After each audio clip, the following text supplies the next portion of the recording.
So if you are here, it means existence wants you to be here in this form.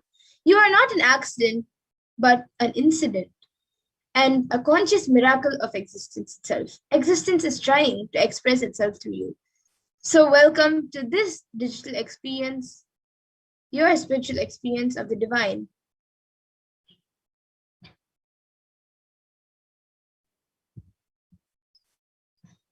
And this may be what you all think as your first time in the presence of a divine cosmic being. But this is not the first time. This energy has graced planet Earth. So if you are watching this now, it is not a coincidence, but a cosmic intervention in your life to make you manifest what you want.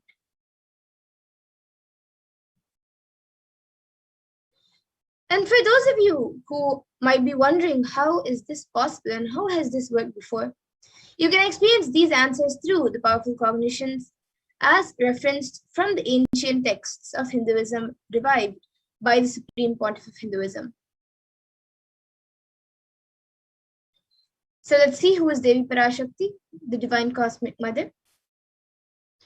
So Devi is the ultimate pure feminine consciousness, the cosmic mother. She is the source Shakti, and it is in her cosmic womb, the Brahmanda Yoni, from which billions and billions of universes come out and go in. It is the source where the Big Bang and black holes go on and on. Parashakti is the main deity of the sacred feminine, the divine consort of Bhagwan Paramashivoham, who is the primordial divinity of Hinduism. And the first and foremost relationship is the mother. The ability to learn and even the idea to relate starts with the mother. How to relate starts with the mother. So your idea to relate and your ability to relate starts with the mother. Our mother is a too important factor and way to connect with what you think as life. In the Vedic tradition, our rishis were aware that your ability to connect with the mother should be directed to the cosmos. It should inspire and it should awaken your higher consciousness. And connecting with life as the mother, through the mother, is the most sweetest, most beautiful, most easiest form to ever connect. And today, out of his extreme love and compassion, the Supreme Pontiff of Hinduism is manifesting Devi Parashakti herself and gracing us, answering all our questions, attending to our prayers, giving boons, healing us, revealing our past, present, and future, delivering profound spiritual truths, and ultimately giving us the experience of Paramashivoham itself. So now let's understand and see what the science of Bhava Samadhi Darshan is. So let's look at the word Samadhi. What does it mean? So Sama means oneness and Adi means source. So Samadhi means one with the source. And Bhava means attitude or aspect. And both of them put together, Bhava Samadhi means being one with the source through this aspect. And Darshan means to have a glimpse of. In the Vedic tradition, it is used to describe the moment we behold a deity, an avatar, a saint, or an enlightened being, as just seeing such a being can cleanse the karmas of lifetimes and create a deep lasting transformation in the receiver. The darshan is a powerful superconscious vibration that is present around the avatar at all times, and he simply radiates darshan just as the sun continuously radiates light. And the auspicious moment when the receiver is able to catch it, when all of us are able to catch it, becomes the moment of darshan for you. So raising that is when you raise to the level of superconscious breakthrough. So when the darshan happens for you, when the divine being sees you, he is raising you to the next level of conscious breakthrough, and which is equal to hitting a reset button on your being. And a few fundamental points that all of us need to understand and internalize about the Bhava Samadhi Darshan, the science of Bhava Samadhi Darshan, is that divine cosmic beings are real and they manifest from Kailasa, the enlightened time-space zone, through deities and incarnations. And these divine cosmic beings manifest through Archavatars, the deities in temples, and through Bhava Samadhi Darshans as the Nijavataras, which are incarnations. And the Bhava Samadhi Darshan is the science of the Nijavatara manifesting Paramashiva, the consciousness. It is where the formless, the being of Paramashiva, expresses through the Divya Sharira, the light body, and manifests as Nijavatara, the physical form or embodied form for us to experience Paramashiva. And now all of you can also see how Devi Parashakti expresses through the beings of Rajarajeshwari and manifests as the Nijavatara, the physical form of Devi Meenakshi.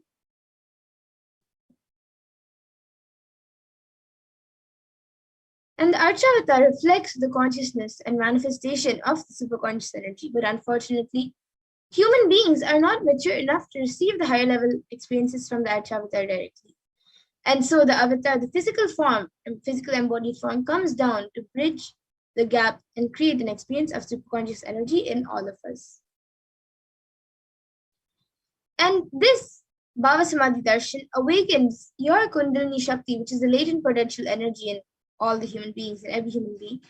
And this influx of superconscious energy visibly slows down the aging process and also improves immunity to disease.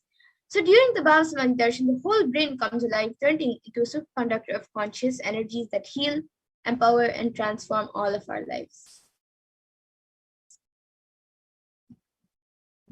And during the Bhava Samadhi Darshan, our neurons mirror that of the avatar.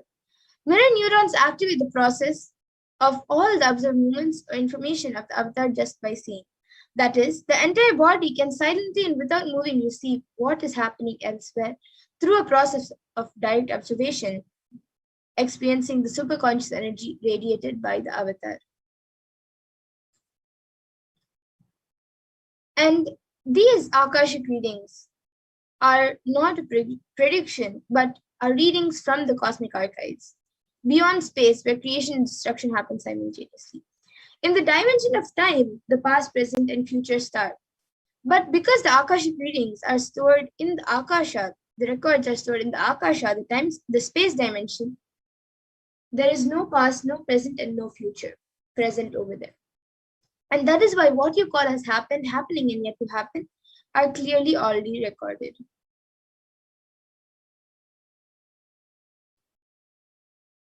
And now let us look at a small introduction, a small glimpse of who the Supreme Pontiff of Hinduism is, the one who out of his extreme love and compassion is giving us this science of Bhava Samadhi Darshan. So the Supreme Pontiff of Hinduism, Jagadguru Mahasannidhanam, His Divine Holiness, Bhagavan Nithyananda Paramashivam, is the reviver of Kailasa, a macrocosmic, ancient, enlightened Hindu civilizational nation. And the Supreme Pontiff of Hinduism is the 1008th incarnation of Paramashiva as per Hinduism, recognized by his predecessors, who are enlightened masters and adepts. And the Supreme Pontiff of Hinduism has made the science of our manifestation, yoga, and temple-based universities a lifestyle for humanity. And he is ordained as the 233rd Guru Mahasannidhanam of Kanchi Kailasa Sarvagna Peetham, which is the Tondai Mandala Adinam, the incumbent emperor of Suryavamsha Suranga Samrajyam, the present 293rd Jagadguru Mahasannidhanam of Kailasa Shyamala Peetha Sarvagna Peetham, and the present Mahamandaleshwar of the Mahanirvani Akhada, the largest apex monastic order. And the Supreme Pontiff of Hinduism is also the 1008th Acharya Mahamandaleshwar, the head of all spiritual leaders of the Atal Akhada, the ancient apex body of Hinduism, and the present 23rd Guru Mahasannidhanam of Dharmamukti Swargapuram Adinam, and is elected as the Supreme Pontiff of Hinduism by a congregation of over 1,000 Hindu leaders. And he is also the most revered, he is revered as a teacher of Hinduism, the most prolific, most viewed, read, and watched. He has authored 300 books in 10,000 articles in 3 different languages, which are English, Tamil, and Sanskrit. And these are translated into 50 languages with over 1,000 titles. And the Supreme Pontiff of Hinduism has also over 20 million copies of books and articles sold, read, and downloaded, over 10,000 hours of discourses, and he has enriched and enriched 1 billion plus lives digitally, and is also respected as a commentator of all sacred scriptures such as Upanishads, Bhagavad Gita, Shiva Sutras, Brahma Sutras, Yoga Sutras, Ashtavakra Gitas, Jain Sutras, and many more. And he is also honored as a leader of Hinduism, the most awarded, internationally recognized Hindu leader, and is the reviver of 108 ancient Hindu sampradayas, including the Trikanyas and Rudras, Rishikas and Rishis, Bhairavas and Bhairavis, and Sannyas, and is the establisher of the largest Hindu university, the Kailasa Nithyananda Hindu University, in the world with satellite campuses in 150 countries, and the establisher of 1,000 plus Kailasa enlightened ecosystems. And the Supreme Pontiff of Hinduism is also the founder and reviver of over 100 Sarvagnipeethams and the collector of the largest Hindu library with over 1 million books, 1 million Pamli scriptures, and over 20 million digital books. And now with this, we come to the conclusion of this segment, and we will be moving on to the next segment where we will be seeing the power manifestation of the powers of Paramashiva, which is given as a gift to humanity by the Supreme Pontiff of Hinduism through the science of Diksha. So we will be back after a short break. Please stay tuned.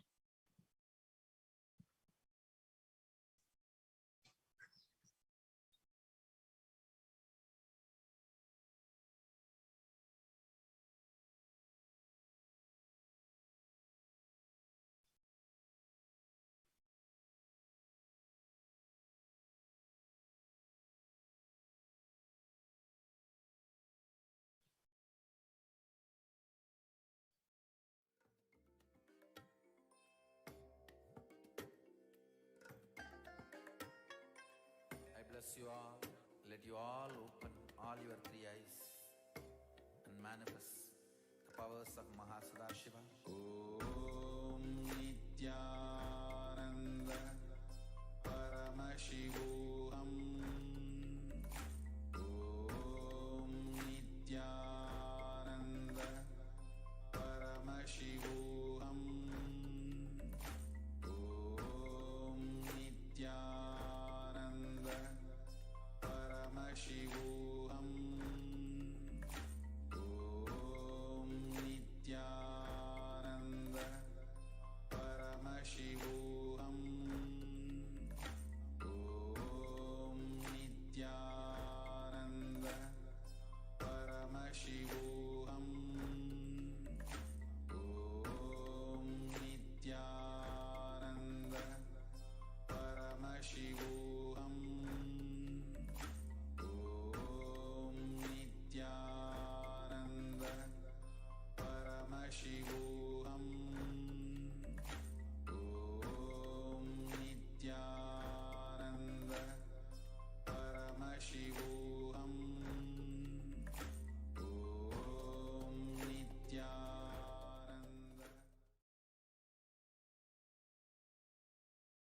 Yes, Nithyanam everyone, welcome back. So now we will be moving on to the next segment where we will be seeing a live demonstration of the manifestation of extraordinary Shaktis.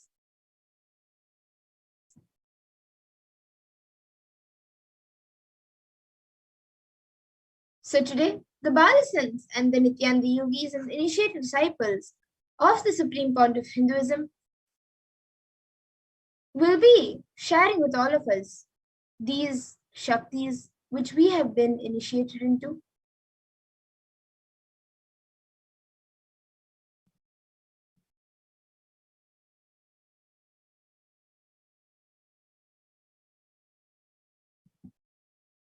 And in today's Bhava Samadhi Darshan, all of us will be receiving the initiations into the Third Eye Awakening and various other powers with the blessings and grace of the Supreme Pontiff of Hinduism.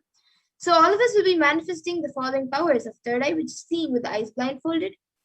And for those of you who might be wondering where the Third Eye is located and how it works, the Third Eye is a cosmic browsing center located between the brows, which upon initiation, one can manifest powers and see through the Third Eye just as you would with your two eyes.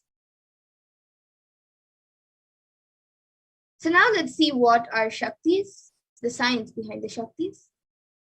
In the Vedagamas, the source scriptures of Hinduism, Paramashiva reveals in elaborate detail that every human being is hardwired to be able to manifest 463 plus extraordinary Shaktis, the divine powers.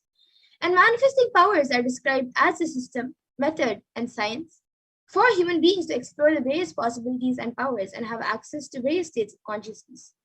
Shaktis manifest from the fundamental cognition that you are a divine. You need to manifest the divine and not that you are a man and you need to reach the divine.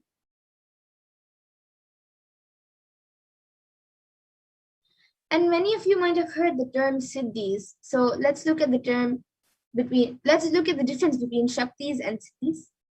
So Shakti is expressed from the space of enlightenment as a side effect of feeling connection with the Guru and high integrity with the divine and Guru, and are a source of enlightenment, whereas siddhis are powers that manifest from tapas or penance for enlightenment and are on the path of enlightenment. And a few more differences between Shaktis and siddhis are that Shaktis of Paramashiva manifest through ordinary human beings in an extraordinary way after the initiation from the avatar and are permanent, whereas siddhis are not permanent and may divert you from enlightenment. And now, the source of all these Shaktis, Paramashiva, is the primordial divinity in Hinduism, the ultimate reality and cause, which is self-effulgent, Swayam Prakasha, all-pervading, unchanging beyond time, space, form, and causality. And as the fundamental base of Vyakta, the unmanifest, and Vyakta, the manifest existence, he performs the Panchakritya, or the 5 cosmic acts of Shrishti, creation, Sthiti, sovereign rulership and maintenance, Samhara, rejuvenation, Tirubhava, pulling out the delusion, and Anugraha, liberating grace for all living entities. And the avatar of Paramashiva, the supreme point of Hinduism, Jagadguru Mahasannidhanam, His Divine Holiness, Bhagavan Nithyananda Paramashivam, as the 1000th living incarnation and representative of Paramashiva, and the reviver of Kailasa, the ancient enlightened Hindu civilization in the nation, and the great cosmic goddess in the nation. Ever since the beginning of the civilization, the Sanatana Hindu Dharma has been a cradle of enlightened beings and highly advanced sciences. It was where the science of enlightenment and powers were lived and taught as a lifestyle. And for the first time in the modern day, the supreme point of Hinduism is reviving these sciences and transmitting it to the world at a record-breaking pace which is never accomplished before.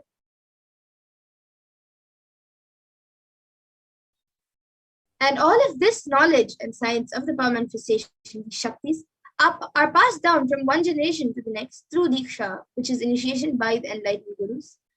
And the supreme point of Hinduism, being recognized as an incarnation at a very young age, was trained and taught these sciences to revive the initiations and knowledge repositories for billions to manifest these signs of power manifestation and manifest these powers from the disciplines of Vedanta, Tantra, Sri Vidya, Yoga and Yogic powers, Mantra Shastra, Siddha Vidya, science of Aushadha, Advaita and Bhakti Yoga, Paramashiva Jnana, and Paramashiva Vijnana. And now let's see how we can awaken these divine Shaktis in us. So every ultimate truth, Jnana, is mapped into your consciousness, Prajna, and manifests as a possibility and power of every being, Prajnana.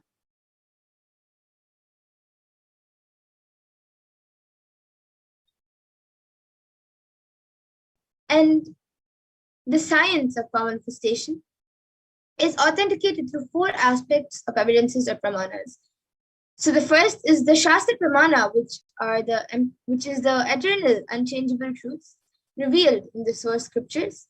And the next is the Apta Pramana, which are the experiences and results of Aptas or authorities of Hinduism.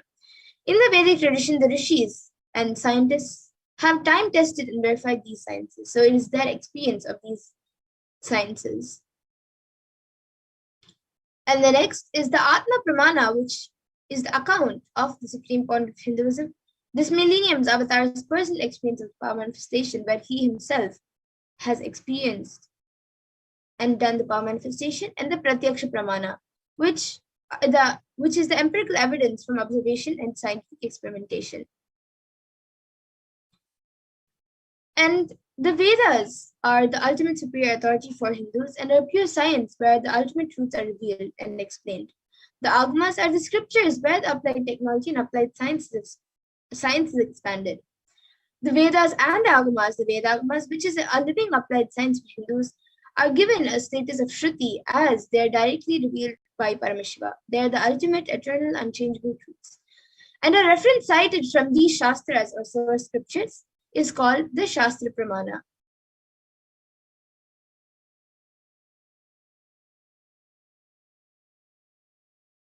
And now, let us get ready to witness a very unique and exciting demonstration of the power of third eye. So we will be first looking into the pramanas of this power of third eye, which is seen with the eyes blindfolded.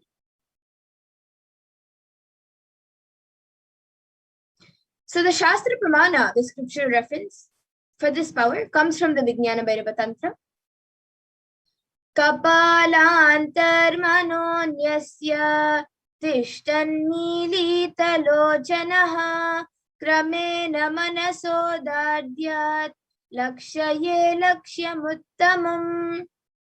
And the translation for this is, by fixing the mind on the inner space within the crown center and sitting stably without any movement, having the eyes closed in succession, by that stability of the mind in inner space through the power of the third eye, one directly sees the ultimate goal lakshyam by having the vision beyond the sight that reveals any objective place, attaining the space of oneness with the source, Paramashiva. And the next is the Apta Pramana, where Krishna initiates Arjuna into the power of third eye. Natu mam shakyase drashtu manenaiva swachakshusha divyam dadami te chakshuhu pashyam me yogamaishwaram.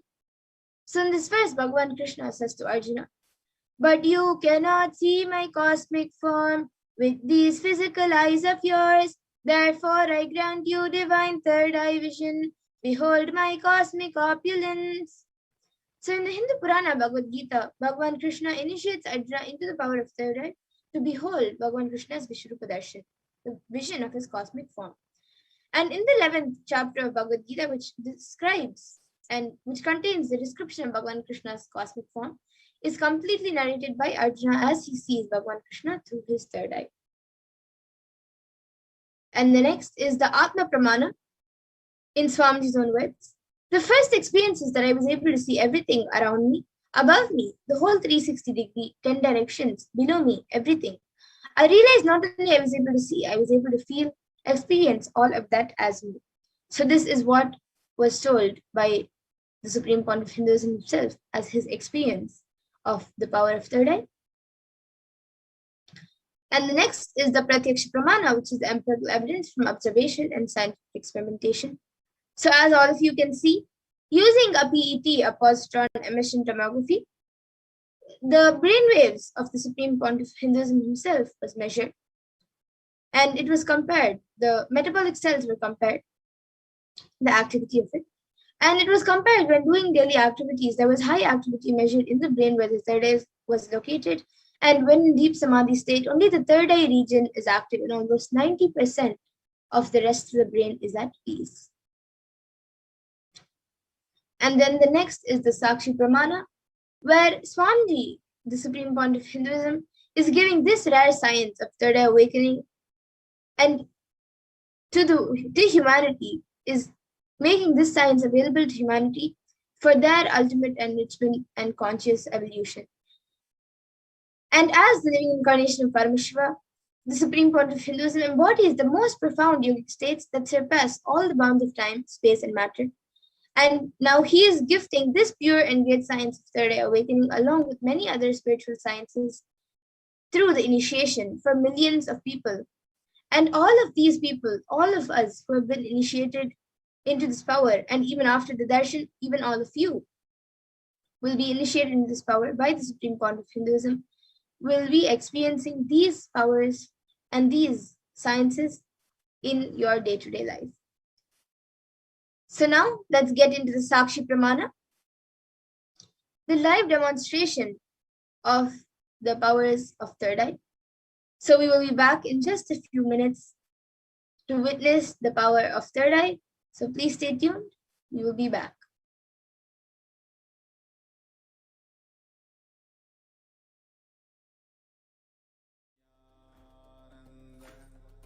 Paramashivoham. Om Nithyananda Paramashivoham. Om Nithyananda Paramashivoham.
Yes. Now we will be getting into the live demonstration of the power of third eye. Yes. So now, Ma Madhura is having this eye band.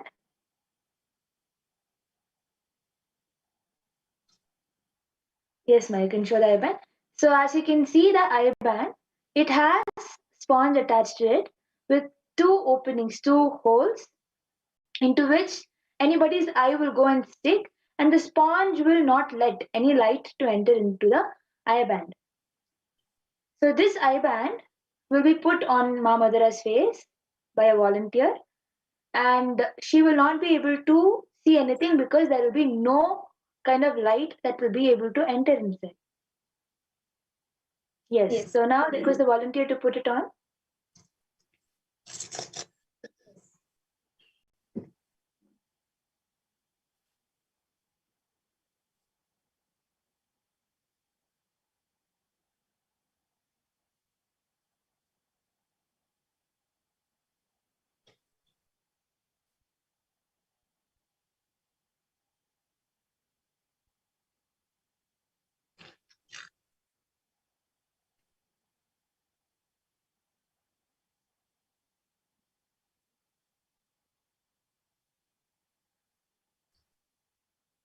Yes. So now the eye band has been put on me. So you can show left, right, up and down, Mamadura. So as you can see, there is no such hole which can let any such light enter inside. So now Ma Madhura will be reading the comment section. So anybody wants to put anything in the comment section which Ma Madhura can read, either Yes. So you numbers can. or words or any mixture of any sorts of words. Yes, Ma Madhura, you can start. Yes. So anyone watching us live on YouTube, you can put it as Ma Pragnana said. You can put anything you would like. The last comment we have is from Yashodaran, who has put Nithyanandam. And anyone else also watching us can put in your comments. You can put in a sequence of emojis, a sequence of words, numbers, anything. And in the meantime, I also have this Bhagavad Gita decoded book with me.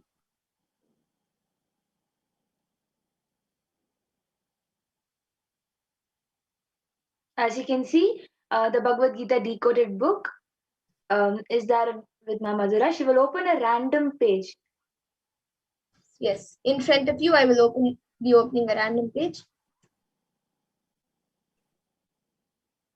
Okay, so I've opened a random page, and now I'll be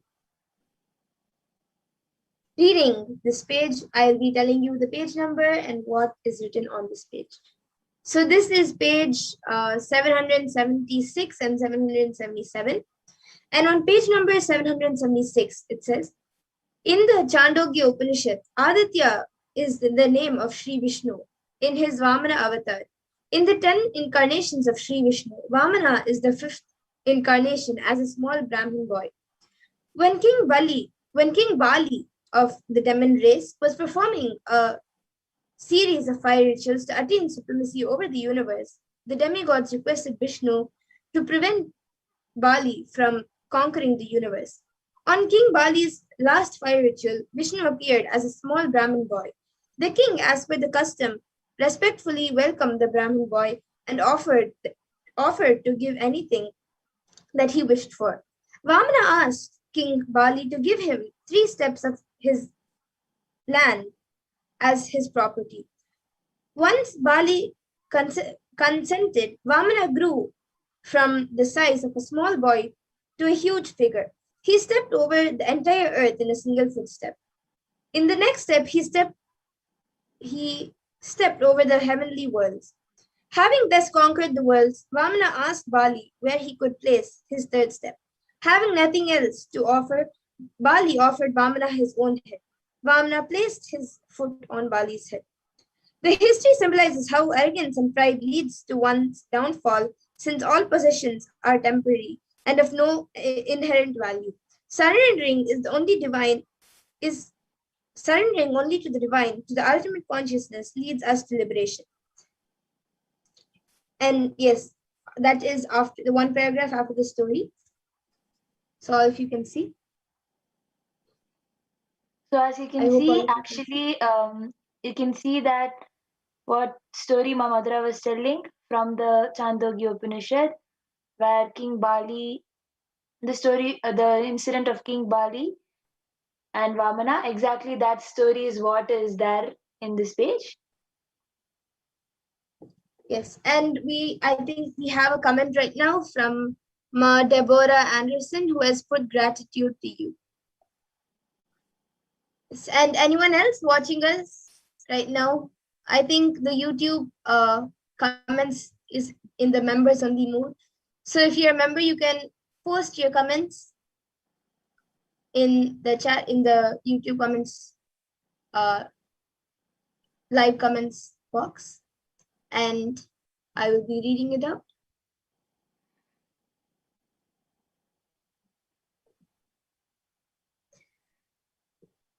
And now maybe I can open another page. So I'll be opening another page in front of all of you.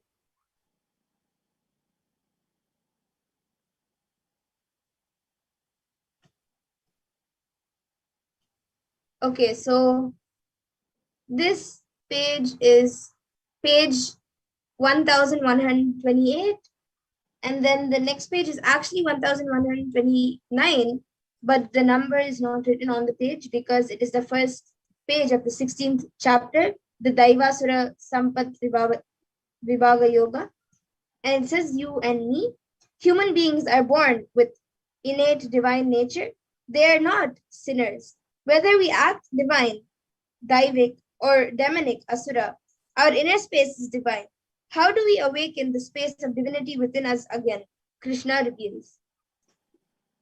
So you can see on so this as page, you can see, it is the actually this 16th page does say you and me, and is the 16th chapter where Devasura Sampad Vibhaga Yoga.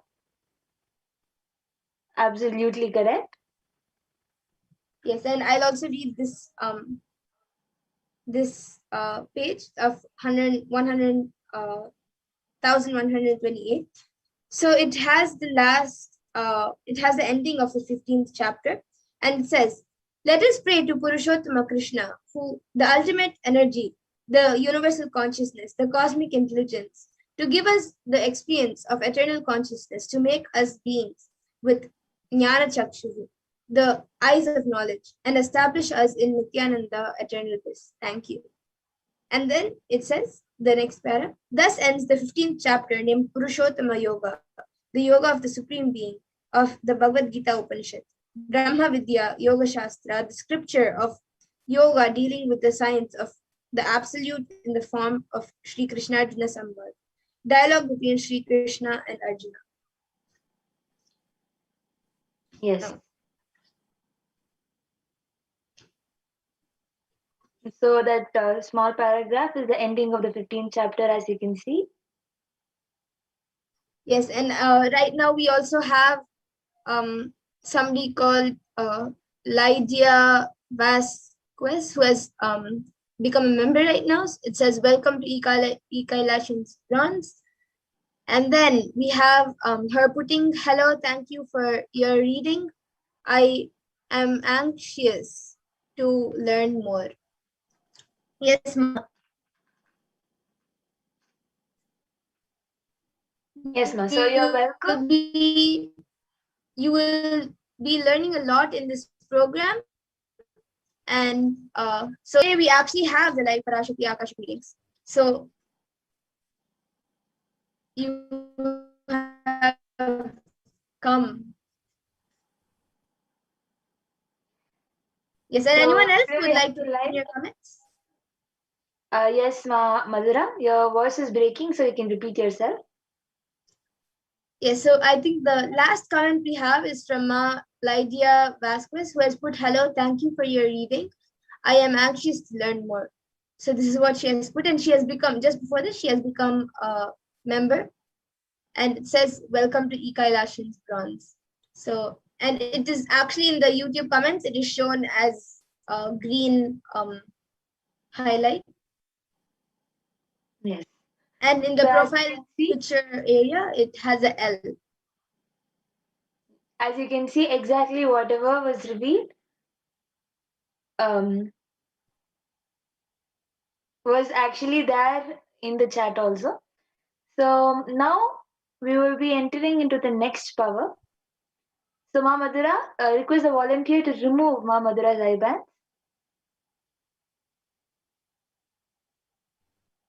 Yes. So now all of you can see that the IBAN is being removed.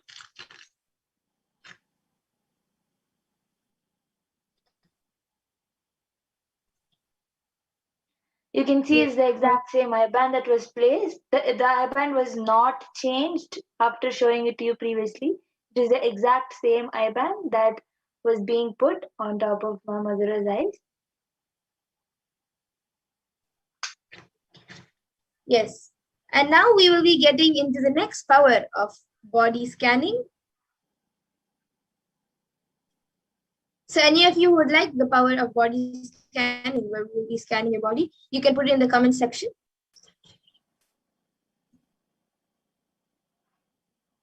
You can start commenting and requesting for a body scan.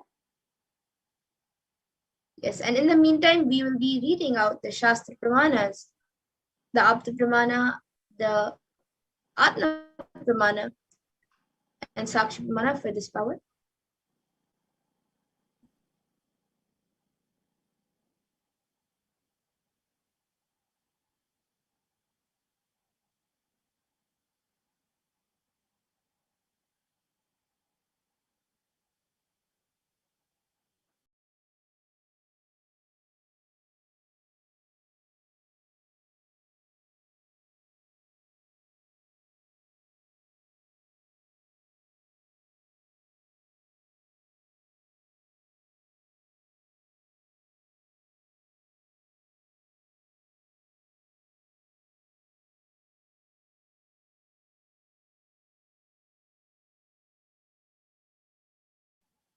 So now we'll be entering into the power of body scanning.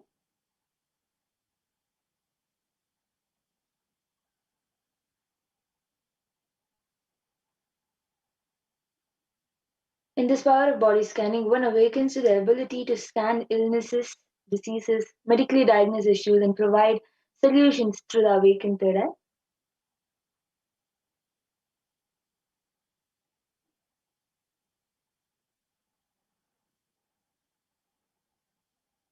So the Shastra Pramana to manifest the scriptural reference to manifest this power of body scanning is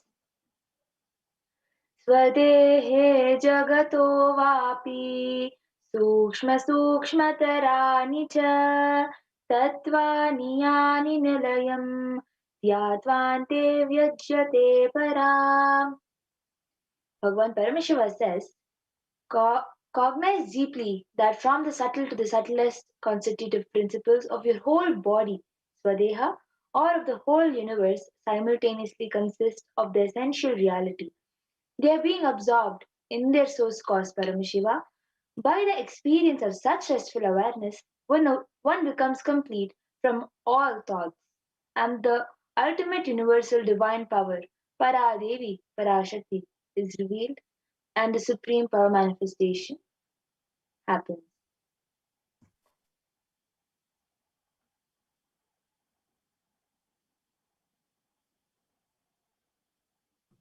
And then the next, the Apta Pramana for this power of body scanning comes from the life Siddha named Teraya. So Teraya was a Siddha and one of the prominent disciples of Agathir. One day a man suffering from severe headache comes to Agathir for healing. And then Agathir uses the power of body scanning and identifies the root cause of the headache. He reveals that there is a small Terai, a type of frog, sitting in the person's brain. Agathir immediately instructs Teraya, his disciple, to perform an open head surgery and remove the frog. After the surgery is completed successfully, the person is healed and cured of the headache, and thus he gains the name Teraya.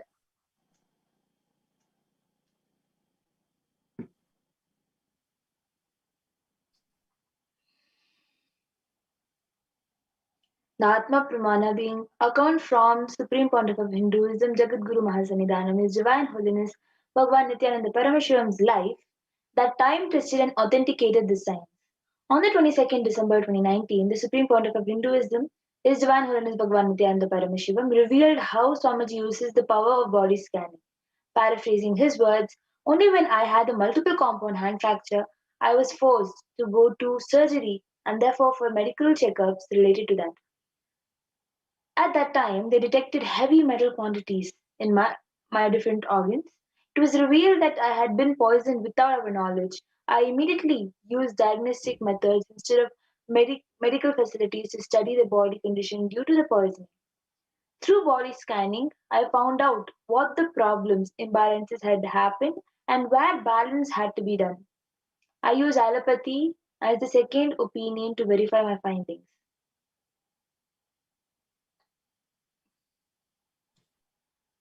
And now the Sakshi Pramana. All of you can see few of the screenshots taken from social media where few of the thousands of the disciples who have been initiated into these powers have shared their experience of how they have manifested the power of body scanning.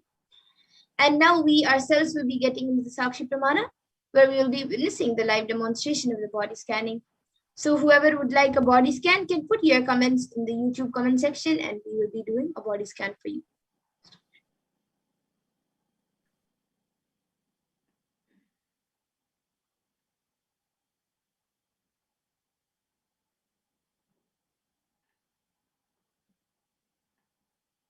Yes, so we have Ma Lydia Vasquez who has put she would like a body scanning. So Ma Pregnana, you can start doing a body scanning for Ma Lydia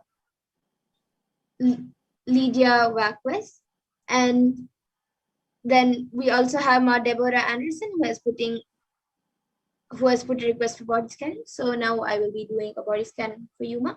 So Ma Lydia Vasquez and Ma Deborah Anderson, both of you are getting a body scan. We will be chanting the Mahavakya starting.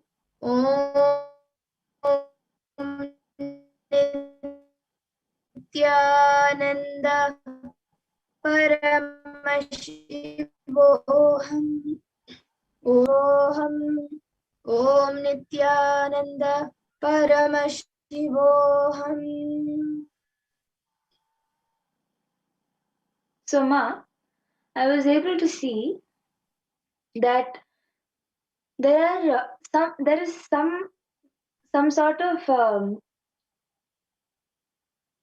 clot kind of thing that is forming in your calf muscle, which just needs little bit of a wet cloth or hot cloth kept on top of the calf area. I was able to see that it is just because of the um, not it is just because of the stagnant how stagnant it is stayed. It is due to that the clot is forming. So the solution I was able to see is for you to keep some hot cloth on top of your calf muscles in your leg. It is not physically seen outside, but you face some pain in your leg, and I'm able to see that this is the reason you were feeling the pain, and the solution is to keep hot cloth. And I was also able to see that there is some mist which is forming in your esophagus area. So I was able to see that you need to cleanse it by um, by having castor oil. So this is what I was able to see. Okay, and I also see her asking a body scanning for especially on the female organs. So maybe you can continue the scan, Ma, and give a solution. And for Ma Deborah Anderson, Ma, I was able to see that for you, there are a few allergies getting created in your body, especially in your skin. You're having like your skin has become, especially like few areas near the hand, like in your arms and then in your neck. I was able to see the skin there has become very sensitive, and there's few allergic reactions happening on your hand and on your neck and other parts of the body also, but in like more or less. but mainly it is affecting on the hand and your neck. And I was able to see for this, the solution is every week, every once in a week, take an oil bath with pure coconut oil, with organic and pure coconut oil.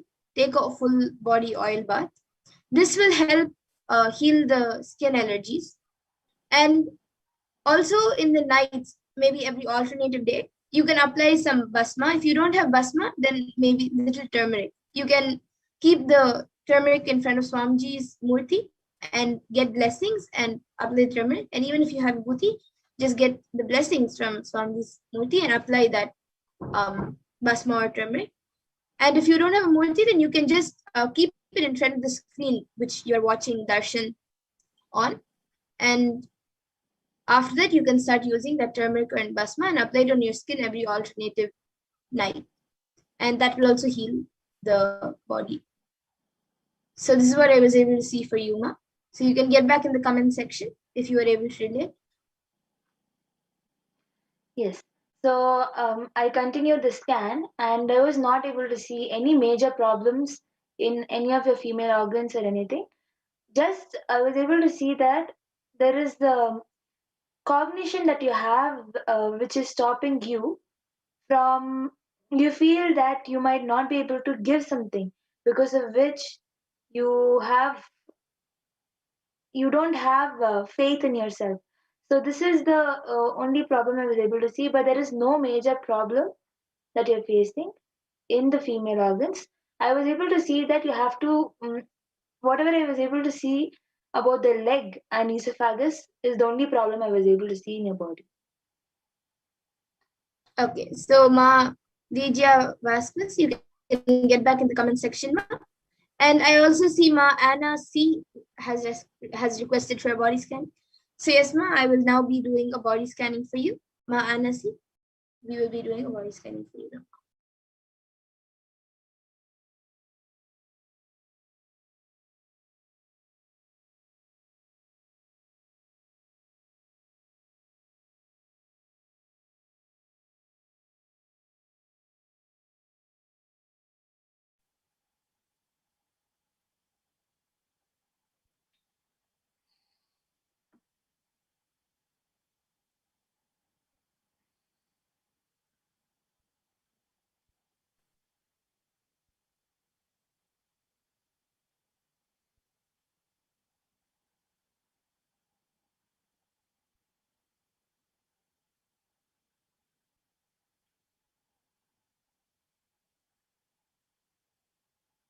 Okay, yes. So Ma Anna C, I was able to see that for you, there's in your body there's a lot of like your body is not able to breathe completely. That's because all the pores of your body and even the nasal part, everything is being is getting covered little by some toxins which is being created around you and pollution which is being created around you. So I was able to see that you have to very regularly clean the you have to clean your first at least once or twice, clean your body intensely, and after that start doing pranayama every day. Any pranayama, you can do the Trinetra Kumbhaka or any pranayama which you are comfortable in. You can do that pranayama every day. You can start doing it, and that will help clean the nasal path, and also the it will also slowly clean and open your pores for your entire body to breathe. And also try unclutching every day for try the process of unclutching every day for maybe 10 minutes. That will also help you a lot. And one more thing I was able to see is it's actually connected to your body, your entire body not being able to breathe. So because of that, even your stomach, I was able to see especially the left side of your stomach, it is getting affected. Like the stomach wall over there, there is like small patches forming, small uh, black or gray patches which are forming there, especially on the left side of the stomach. So that also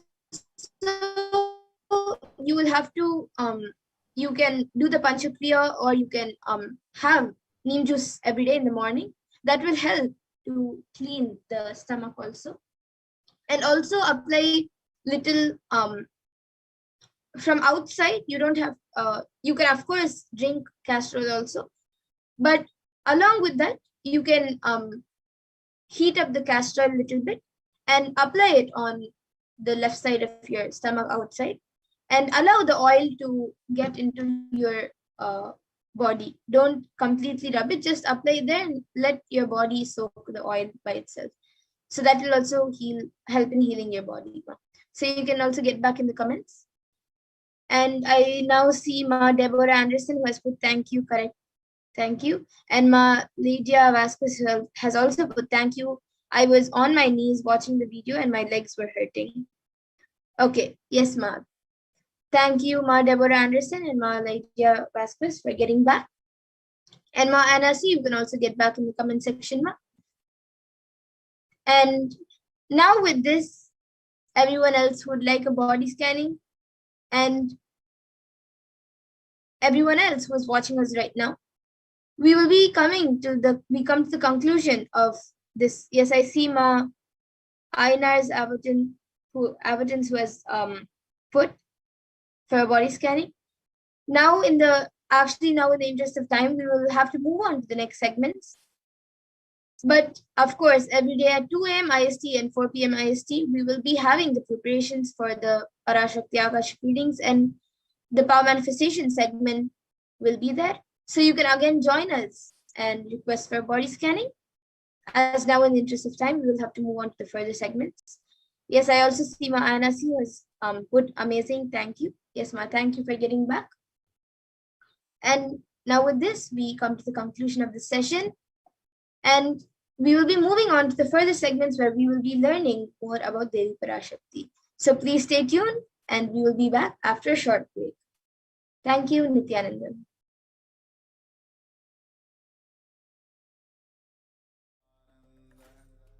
Paramashivoham.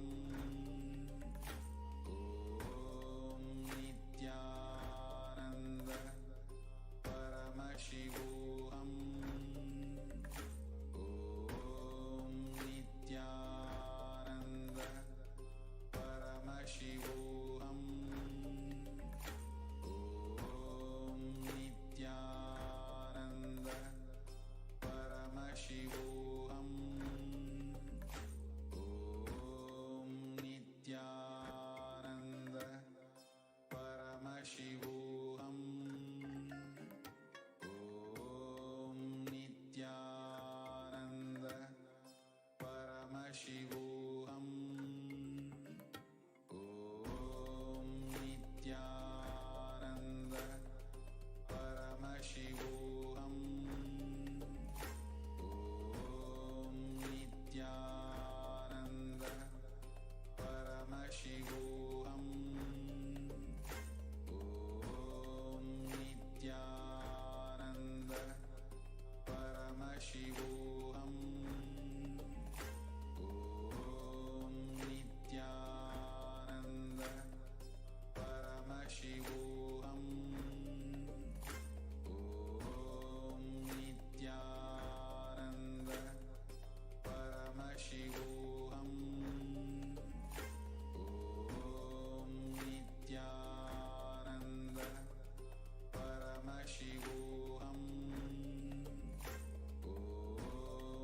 Nithyananda Paramashivoham. Om Nithyananda Paramashivoham. Om Nithyananda Paramashivoham. Om Nithyananda Paramashivoham. Nithyanandam. Welcome back, dear viewers. Now we will be entering into the next segment where we will understand who is Devi Parashakti and what is the divine feminine consciousness. As we prepare today for the live Devi Parashakti Akashic reading through the Supreme Concept of Hinduism, let us understand who is Devi. Yes, so first we will be getting into the Dhyana Shloka. We'll be seeing the Dhyana Shloka of Devi Parashakti, which is the Dhyana Shloka from the Lalita Sahasranama. So I will be chanting the verse now. Sindhura Runa Vigraham Trinayana Manikya Mauli Spurate Tara Nayaka Shekharam Smitamukhim Mapina Vakshoruham Panibhya Manipurna Ratna Chashakam Raktotpalam Bhibratim Saumyam Ratnagatastha Rakta Charanam Dhyayet Paramambikam. And the translation for this verse is, the Divine Mother is to be meditated upon as shining in a vermilion red body with a triple eyes, sporting a crown of rubies, studded with the crescent moon, a face all smiles, a splendid bust, and a hand holding a jewel cup brimming with mead, and the other twirling a red lotus. And then the next verse, which is also in the Lalita Sahasranama. Arunam Karunam Tarangatakshim Dritapashankusha Pushpabana Chapam Animadhibhiravritam Ayukaihi Rahamityeva Vibhavaye Bhavanim. And the translation for this is, I meditate on the great empress. She is red in color, and her eyes are full of compassion, and holds the noose, the goad, the bow, and the flowery arrow in her hand. She is surrounded on all sides by powers such as Anima, and she is the self within me.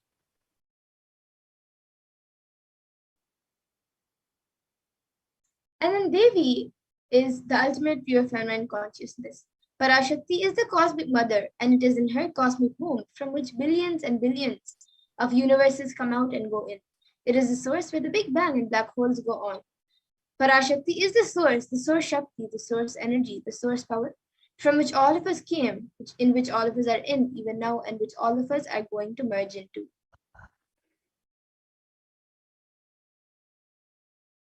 Out of her extreme love and compassion, Parashakti herself is manifesting through the embodied form as the Nijavatara of the Supreme Concept of Hinduism, Jagat Guru Mahasannidhanam, His Divine Holiness Nithyananda Paramashivam, raising us, answering all of our questions, attending to our prayers, giving boons, healing us, revealing our past, present, and future, delivering profound spiritual truths, and ultimately giving us the experience of Paramashivoham itself. And in the words of Devi Parashakti herself, raising as Omkara, expressing as Vedas and Agamas, blossomed as Shrimkara, filled as Parashodasi, living in 40 triangles, the Kailasa Swami, who is in Kailasa, Sri Purachintamani, Parashodasi, sitting as part of Paramashiva, Parameshwari, who rules the world, Paramashakti, Manonmani, Meenakshi. As Nithyananda, I took Nijavatara here to give good boons to everyone, to bestow all goodness, Hiranyagarbha Swarupini, Brahmanda Yoni, Shami, Chandramauli, Rapala, Aparna, Uma, Parvati, Savitri, Navayavana, Samrajya Lakshmi, Parameshwari, Parashodasi. As Nithyananda, Meenakshi, taking the form of Nithyananda, I came here as Nijavatara with great compassion. I am blessing. Listen, people, to do good to all of you, I took the form of Nithyananda and came down as Nijavatara.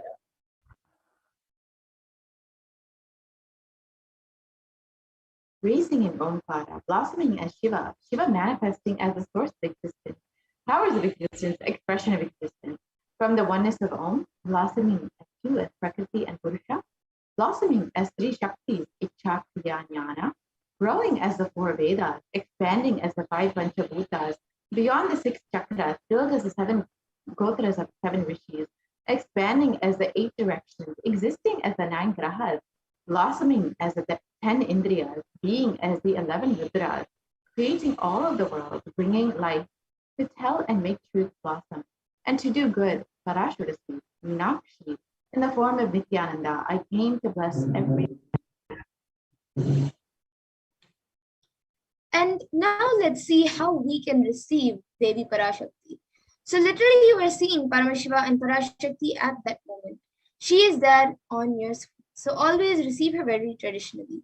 You can keep 2 betel leaves, 1 banana, 1 betel nut, and 1 coin in front of the screen as you watch Devi Parashakti. And for those of you who don't know, a coin is considered the traditional dakshina in the Hindu tradition. It can even be the lowest value. Like in India, it can even be just a paise, and in US, it can be just a cent. Swamiji says, I'm not trying to monetize. Keep even 1 cent, it is okay. So for 100 days, if you have darshan, it will add up to $1. In India, even 1 paise is okay.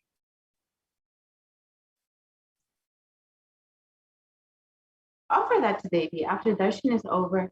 Do namaskar and eat the banana, betel leaf, and betel nut. Take it as prasadam immediately. Collect those coins and send it to the LA temple. This betel leaf or betel nut may look too small, but in a few days you will see how much it adds to your sentiment. That really she is there. You will not take the Devi darshan for granted. Rituals will break your monotonous, unconscious mentality of the sky and remind you and raise you to the powerful cognition. It will break your unconscious behavior.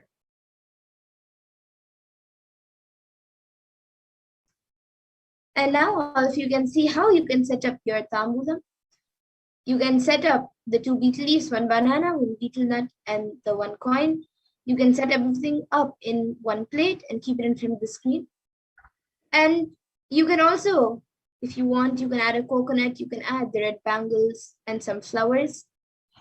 Even these few things are part of a tambulam, but the few simple basic things are the 2 betel leaves, 1 betel nut, the banana, and the coins.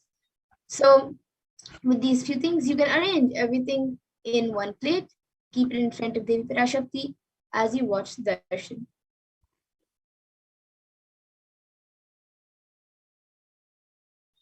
And now with this, we come to the conclusion of this segment, and we will be moving on to further segments where we will be learning about what Devi Parashakti has revealed for the humanity. So we will be back after a short break. All of you can stay tuned.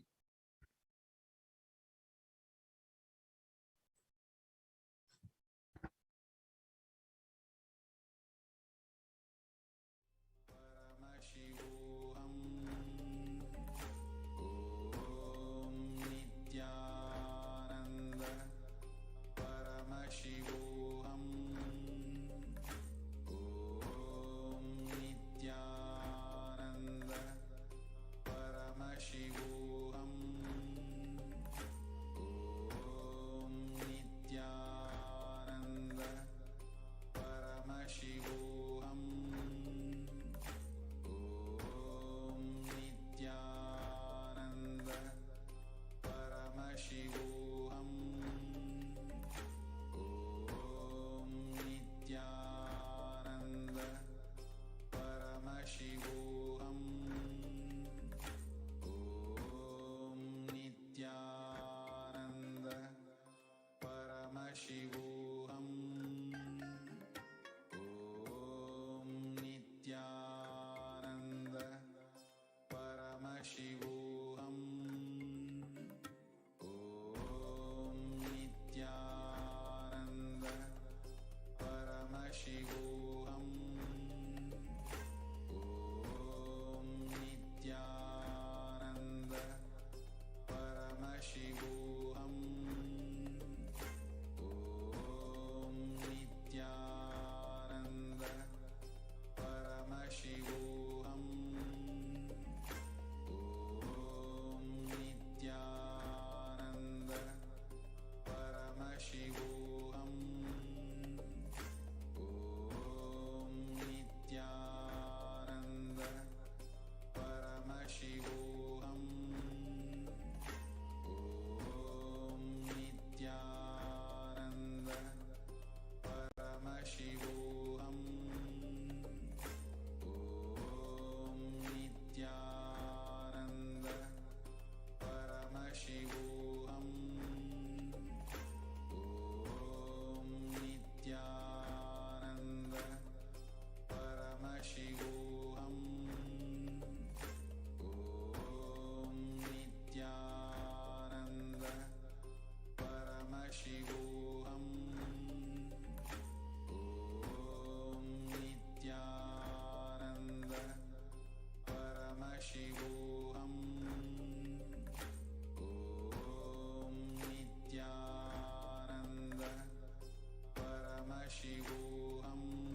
Paramashivoham. Om Nithyananda Paramashivoham. Om Nithyananda Paramashivoham. Om Nithyananda Paramashivoham. Om Nithyananda Paramashivoham. Om Nithyananda Paramashivoham. Om Nithyananda Paramashivoham. Om Nithyananda Paramashivoham. Om Nithyananda Paramashivoham. Om Nithyananda Paramashivoham. We get you health. We get you ability to build beautiful relationships in your life. We get you direct spiritual support, and we make sure you become wealthy.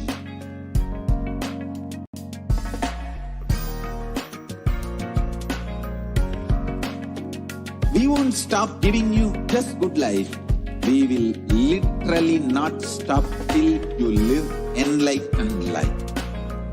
Manifesting the state of Paramashiva, space of Paramashiva, powers of Paramashiva, being of Paramashiva.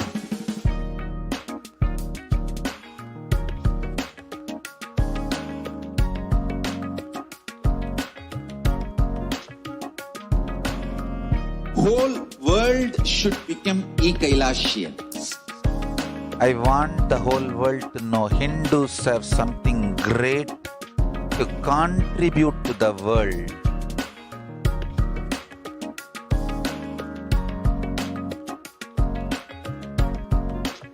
We have something great to contribute to the world. Let us do that.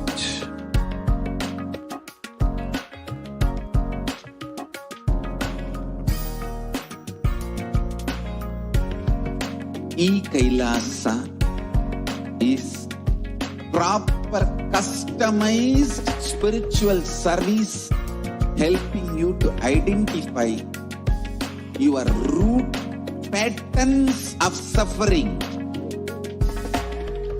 We have perfected the science of helping every individual from every cultural, religious, nationality background.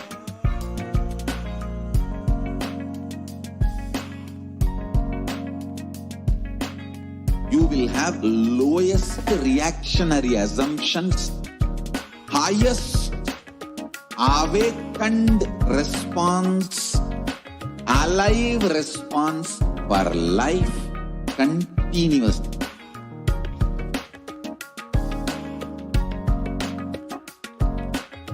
Kailasa is enlightenment ecosystem, literally enlightenment itself in your own home, wherever you are. Proper customized spiritual service helping you to complete with your life negativity, withdrawal from life, self-hatred, self-denial, self-doubt, so much of tiredness, laziness. We can support you aligning your diet, your attitude, your aptitude, your understanding about life. We can help you with everything.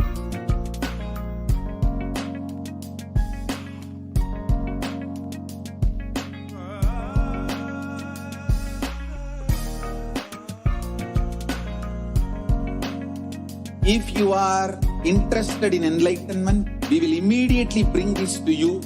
If you are not interested, we will explain the whole science inspire you and make you interested in enlightenment time. We need to cater this enlightenment science to the whole world wherever they are, because enlightenment is the birthright of all human beings. Kailasa is responsible to provide that to all human beings.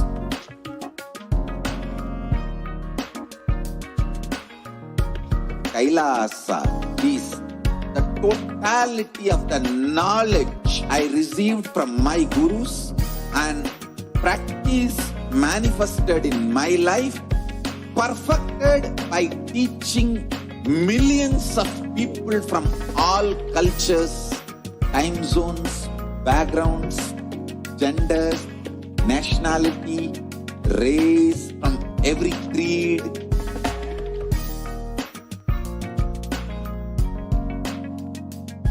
So this absolutely perfected knowledge available to you, served to you in your home without even you moving out of your couch, free of cost.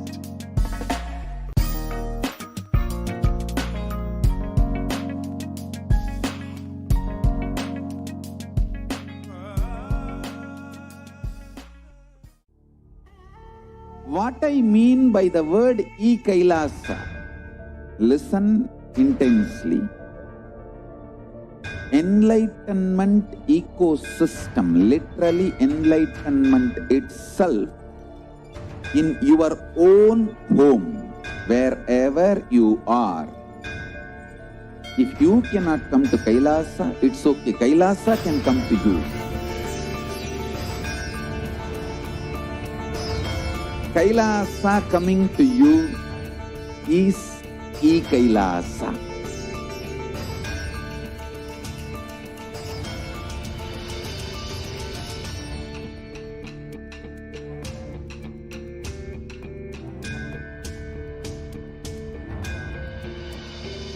I will revive Hinduism.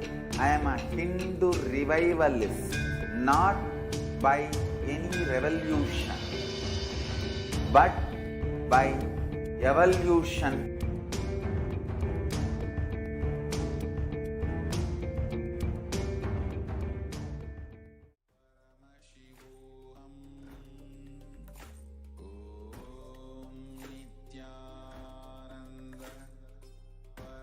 Paramashivoham.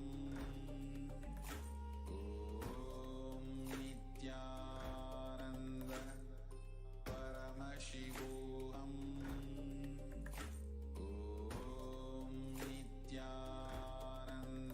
Nithyananda Paramashivoham. Om Nithyananda Paramashivoham. Om Nithyananda Paramashivoham. Om Nithyananda Paramashivoham. Om Nithyananda Paramashivoham.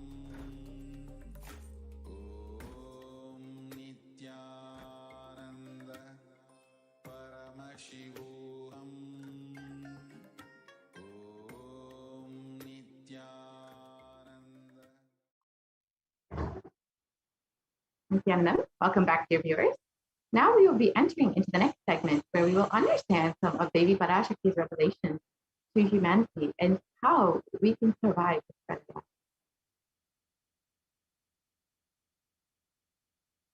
So humanity is still undergoing the after effects of the cosmic deluge, the Pralaya.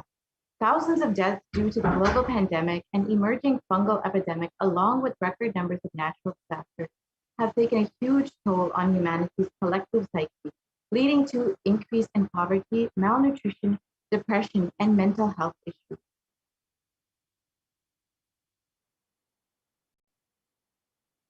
So what has caused this? Who is behind this? How could we have avoided this? What is the solution for this? In this segment, let us go through a scientific and statistical analysis of Devi Parashakti's revelations on the cause and the solution for this pralaya.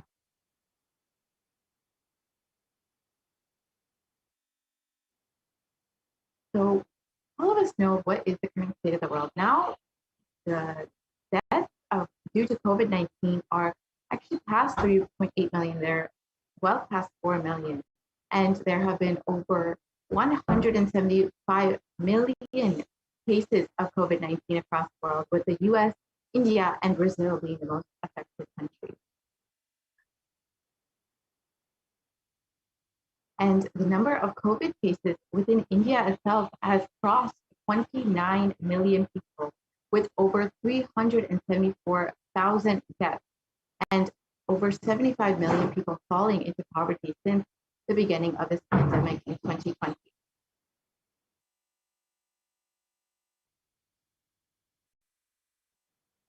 And as the deaths due to COVID-19 and the rate of poverty increased, so have the rates of depression and anxiety and suicide increased within the country. Over 6.5% of the population is suffering from some form of mental illness, with a suicide rate of 10.9% for every 1 lakh people. The suicide is one of the biggest causes of death in the age group of 15 to 24, and the average suicide rate in India is 10.9 for every 1 lakh people.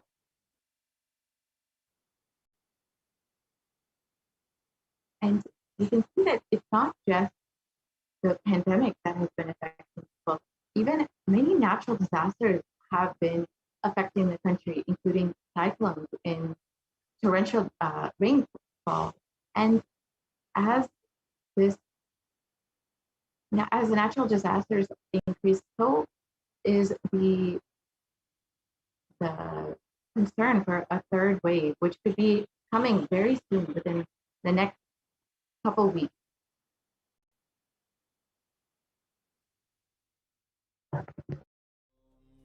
Nithyananda Paramashivoham. Om Nithyananda Paramashivoham. Om Nithyananda Paramashivoham. So how could we have prevented all of this? How could India have been saved from this horrible pralaya? So let us listen to Devi Parashakti's revelation made on the 31st of May 2021. 2022 வரை India செல்ல வேண்டாமா என்று கேட்கின்றாய். நன்றாய் தெரிந்துகொள், சொல்வதைப் புரிந்துகொள். இந்த பெருநரகமான கிருமி போஜனம் இந்தியாவிற்குள் வரக்கூடாது என்பதற்காக 2020 பாரதம் முழுவதும் 12 ஜோதிர்லிங்கமும் பாத யாத்திரை செய்திடவே என் மகன் மூலமாய் திட்டமிட்டிருந்தேன். படுபாவிகள் ஓடத்தின் மாலுமியை ஊர்விட்டு துரத்தினார்கள். என்ன நடக்கிறதென்று பார். முறையாக கைலாய நாட்டின் தலைவனாக நிறை மரியாதையொடு நல் மதிப்பொடு என் நிஜாவதாரம் நித்யானந்தன் திருவடி மீண்டும் பாரதத்தில் பட்டு பாத யாத்திரை செய்த பிறகு மட்டுமே நீ அங்கு செல்ல வேண்டும். அதுவரை உன்னை காத்து செல்லாதே. ஓம் ஓம் ஓம்.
2022 வரை இந்தியா செல்ல வேண்டாமா என்று கேட்கின்றாய். நன்றாய் தெரிந்துகொள், சொல்வதைப் புரிந்துகொள்.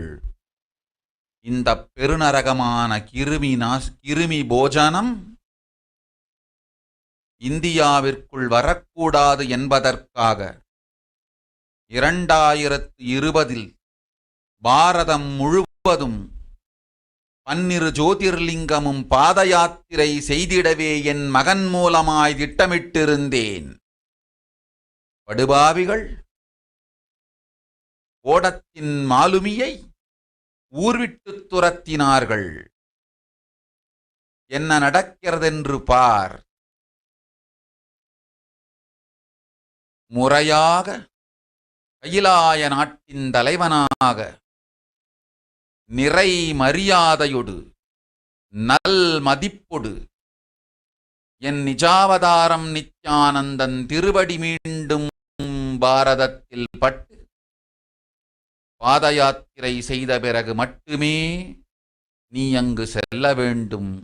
அதுவரை உன்னை காத்து செல்லாதே.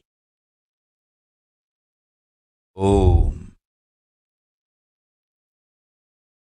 ஓம் ஓம்.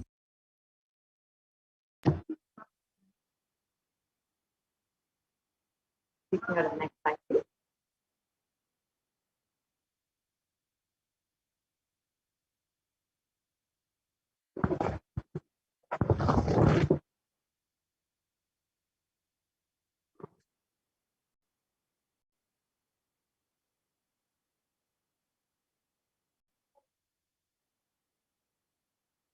And the translation for Devi's revelation are, for this huge Kirmi Bhojanam to not happen to come to India in 2020 itself, I had planned to do the Padayatra throughout India and to the 12 Jyotirlingas through my son, Swamiji.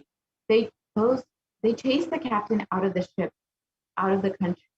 See what is going to happen.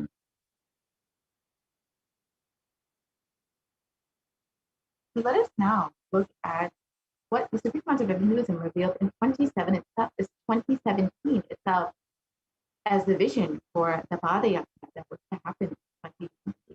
Let us now watch that video. Want to do 1 year Padayatra specially for this purpose in 2020. 2020, planning for a full year. I'm going to walk from Rameshwaram to Amarnath. 1 year with 10,000 people, just walking all over India to spend time with people. 2020, there will not be any program other than Padayatra and just spending time with people. Just walking. Of course, 10,000 people will be walking with me. Maybe 200 vehicles to carry our food and all the other items, transportation. Enjoying the river banks, forests, and time with nature. 10,000 people manifesting powers, walking from village to village. What do you think will happen?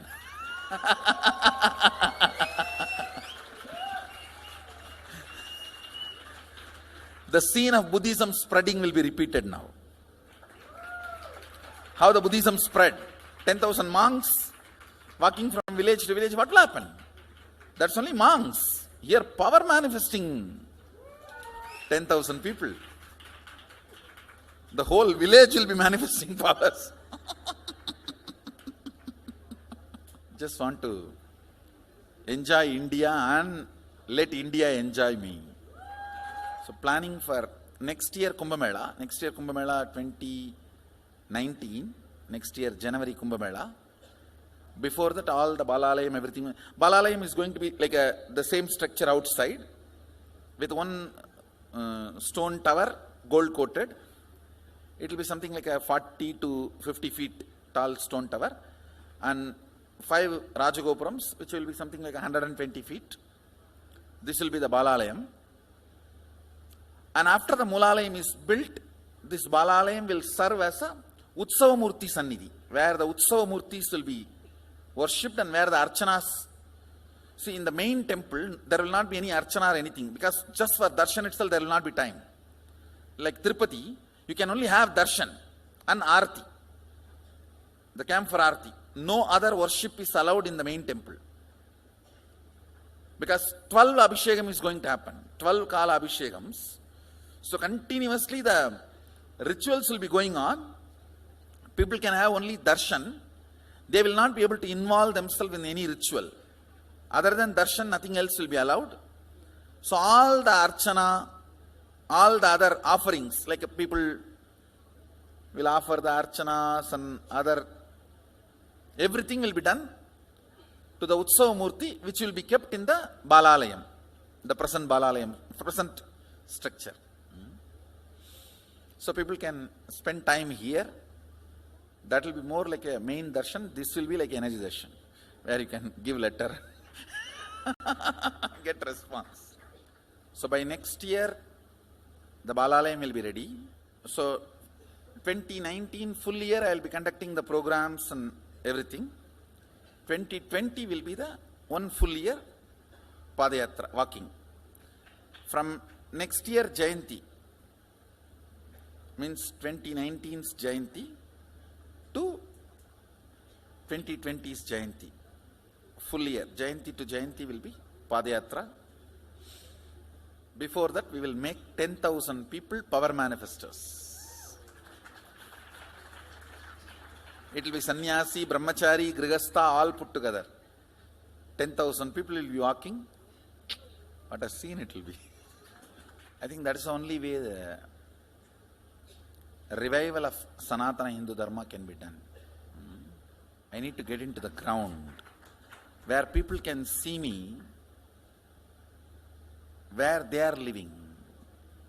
I can't be waiting for people to come where I am living. Now I am sitting in one place to prepare these 10,000 people and make this science completely user-friendly. For that only I am sitting and working.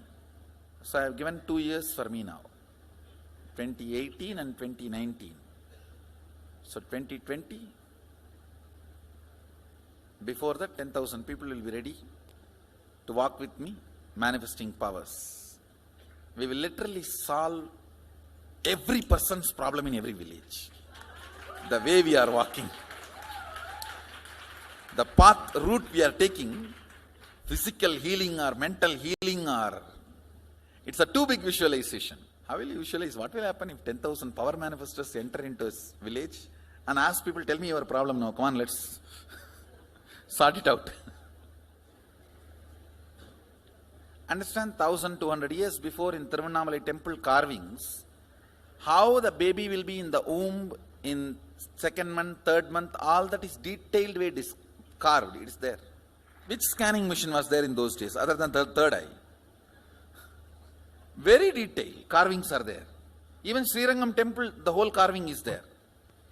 Srirangam temple gives a week by week the whole picture of male baby and female baby. Any of you have seen that? Srirangam Rangaraja Mandapam, it very clearly portrays. There will be one Rangaranga Gopuram. In that next to Rangaranga Gopuram, there is a Rangaraja Mandapam. We have already collected some chunk of 80-90 to be displayed in this Balalayam. Work is going on all of that. We are also going to tell you the science of temple building story as per Agama and as per practical village level, ground level, all that in those days. 2000 years before, when this Cambodia and all these civilizations were flourishing, two community from India moved. One is agriculture community, another one is business community. These two community only traveled and installed civilization. Of course, kings went, that is different. But the common civilian, these two community only went. So Nagarattar and Saivavelalar. Saivavelalar agriculture community, Nagarattar business community. So wherever, see, when they go in the ship, the Saiva they will carry that veil for their protection. Once, if they reach the other side safely, they will just put the veil and start a temple. That is why all the temple outside the India, started by Saiva there will be only veil as a Pradhana Murti. Pattumalai Murugan Goyil, Tannimalai Murugan Goyil, Gedaram Murugan Goyil, Nallur Murugan Govil, Sannidhiyan Sannidhi Murugan Goyil, all these temple. The main deity will be only veil. It will not be deity. Because they cannot carry that heavy deity in the ship. It will only be the veil. And all the temples started by Nagarattar will be Kavadi. Because they will carry everything in the form of Kavadi. So the moment they reach the other shore, they will worship the Kavadi and the screen cloth covered by Kavadi. Kadirgaman, Darachila, Murugan. All the major temples started by Nagarattar. The Kavadi and the screen only will be the deity. All the temples started by Saiva only the veil will be the deity. So this is the way the temple started. This temple planting and temple spreading. We are going to tell you all this history also as like a exhibition when you come next time to see our temple. There's a lot of juicy information on history of temple building. That's going to be one of my big contribution also, this temple building science. I'll be known for common mass for my Gurukul and temple. Common mass will never understand all this Vidyapadam and life is continuous rhythm, Sami Onnada, all that. They will remember me only as the Gurukul kids do all magic. That magic Gurukul and big temples. The Swamiji who builds big temples, that's why they will remember. Bhaktan Solanum, Payan Pandiyanume, Ida Panni Vechirkanana, Nama Yenavela Panniavano.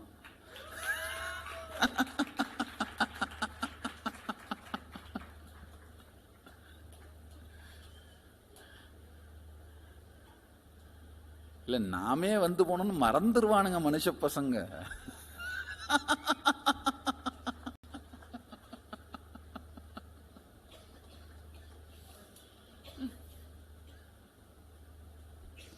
All these are paribhasha.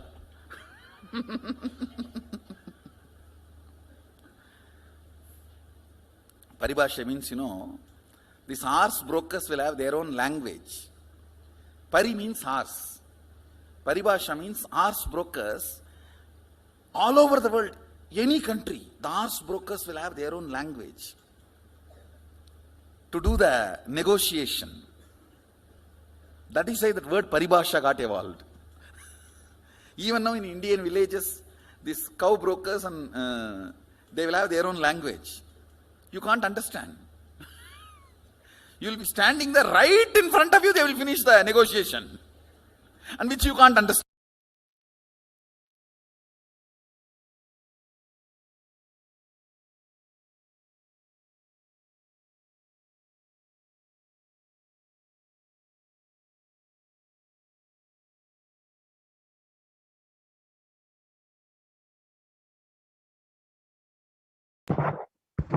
Yeah.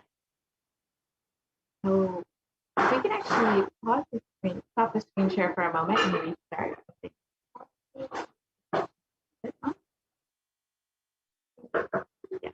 So as the Supreme Court revealed 2017 the vision for the body of in 2020, where the Supreme Council of Hinduism himself will be going and attending to people, solving all their problems, meeting people where they are, and attending to every single problem, giving them solutions for every single problem, whether it was mental problems, physical problems, emotional problems, spiritual problems, whatever it may be.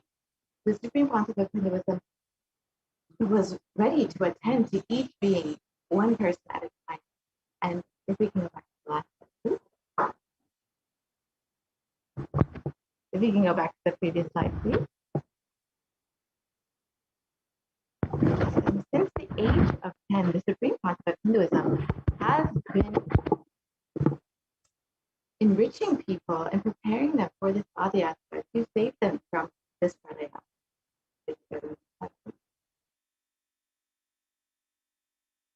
And from that age, the Supreme Concept of Hinduism has been enriching and initiating masses into the science of enlightenment through powerful discourses, initiations, and darshans. And here you can see just a few examples of various programs that have been conducted from the early 2000s here in Tamil Nadu in 2005.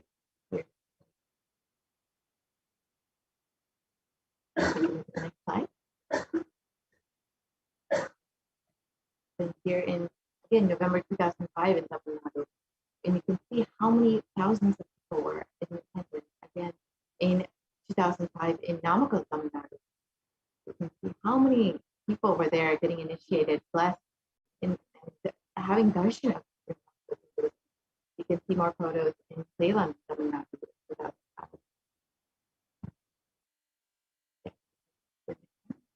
And here's the Nithyananda program conducted in Delhi again. So many people, and Adi Kailasa in 2006, and in 2006 Jayanti celebration in Tirunelveli.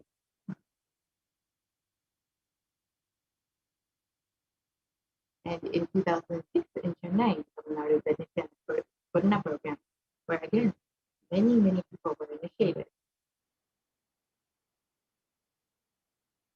And Adi Kailasa said they came to Guru Purnima celebration. How many people were there to receive the blessing of the Supreme Concept? And here are more photos of the Bhakti Spurna program and the Supreme Concept again initiating, blessing, giving boon to thousands of people. And the Dhyan Spurna program.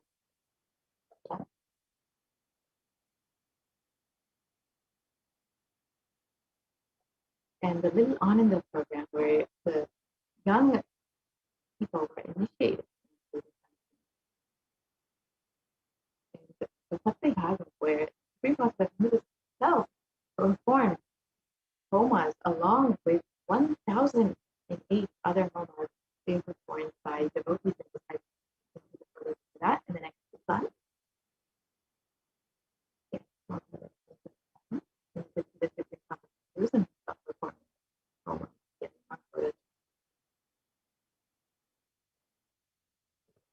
And now it's other programs.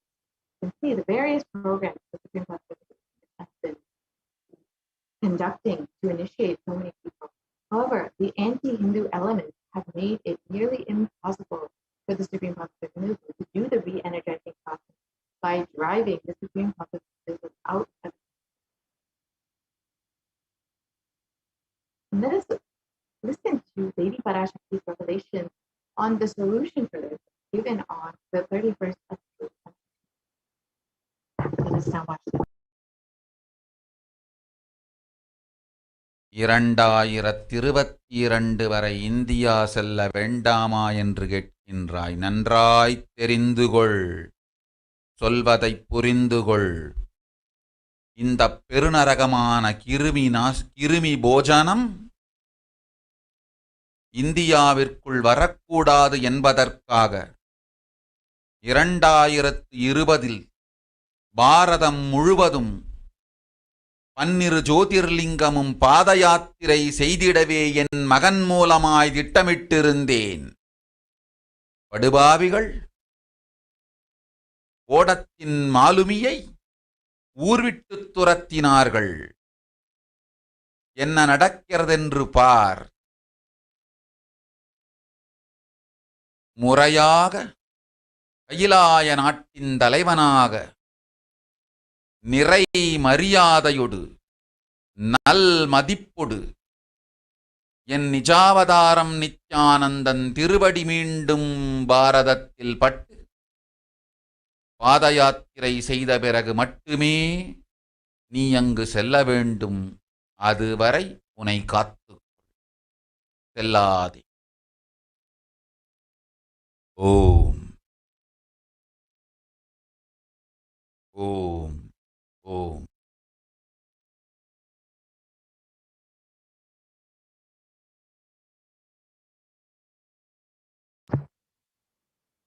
So, as the Supreme Pontiff, as they revealed that the solution for the pralaya to end within India is for the Supreme Pontiff of Hinduism to be received back in India with great reverence and respect, and to be received as the Supreme Pontiff of Hinduism, and to be able to do the re-energizing process, the Bhavayatra, to the 12 Jyotirlingas, and to re-energize the 12 Jyotirlingas. Only when this happens will we be able to find the solution for this pralaya. So as we look around, we can see what the great rishis and the Vedic civilization have forewarned as the Kali Yuga. With so much of destruction and so much of death happening. In the Kurma Purana, the sage Vyasa has echoed the Rishi's declarations that the Kali Yuga is the worst of all the 4 yugas, where man will be his own worst enemy. Let us now look at the translation for that.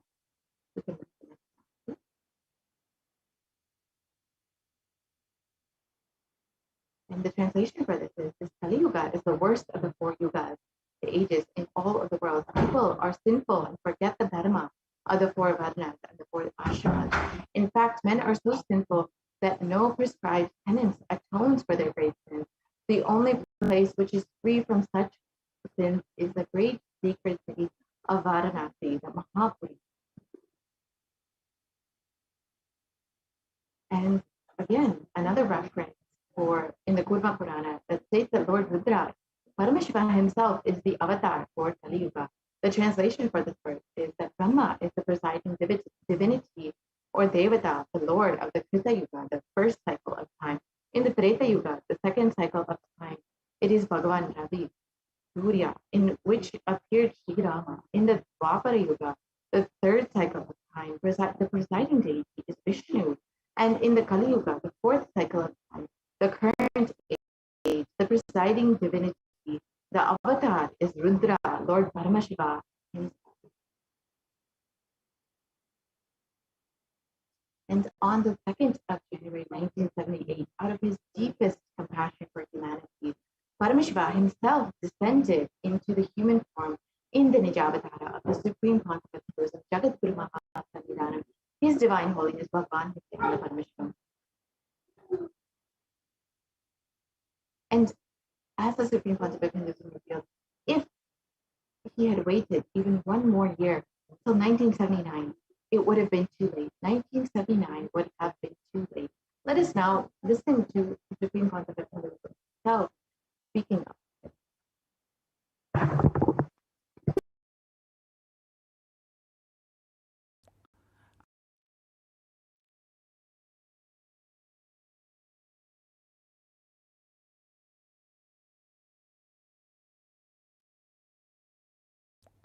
And I tell you, O Hindus, don't be afraid.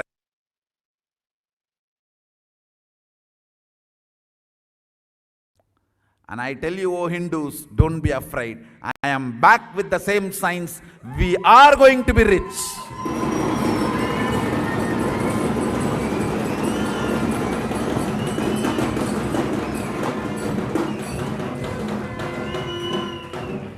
It is not lost. Just the last minute climax before it was going to be put off. Have happened.